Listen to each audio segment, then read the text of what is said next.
आज या चेकची माहिती मला आता वैष्णवीच्या बाबांकडनं मिळाली आणि जेव्हा आमची चर्चा होत होती की सुपेकर ह्या कुटुंबाला कसं मदत करायचं पदोपदी, तर त्याच्यावर आमचं रुखवताबद्दल ते बोलले आणि म्हणाले की ताई आमच्याकडे रुखवताच्या वेळेस 1,00,000 रुपये चेकनी आणि 50,000 कॅशनी या पूनम सुपेकरांच्या नावावर घेतले होते.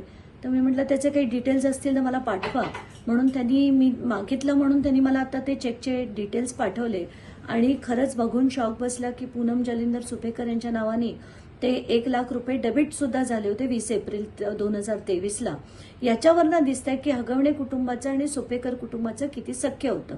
तर आता अनेक गोष्टींचा उलगाडा अजून होणं बाकी आहे की आज तगायत म्हणजे जवळजवळ 15 दिवस उलटल्यानंतर सुद्धा करिश्मा हगवणे आणि लता हगवणे यांचा मोबाईल अजूनपर्यंत पोलिसांनी जप्त केलेला नाही. तर हा का जप्त झाला नाही, कोणी त्यांना ती आयडिया दिली मोबाईल गायब करायची, हे कसं सगळं होतं, या अनेक गोष्टींचा उलगडा आता काही काळात होईल आणि परमेश्वरावर माझा नितांत विश्वास आहे, योग्य ते नक्कीच होईल.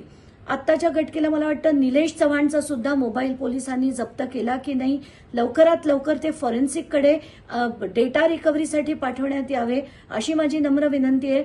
आणि हे ज्याच्यात जर दिरंगाई झाली तर मात्र आम्हाला कोर्ट मूव्ह करून या अमुक गोष्टी कराव्या लागणार आहेत. त्याच्या आधी पोलिसांनी मन लावून हे करावं अशीच त्यांना विनंती आहे.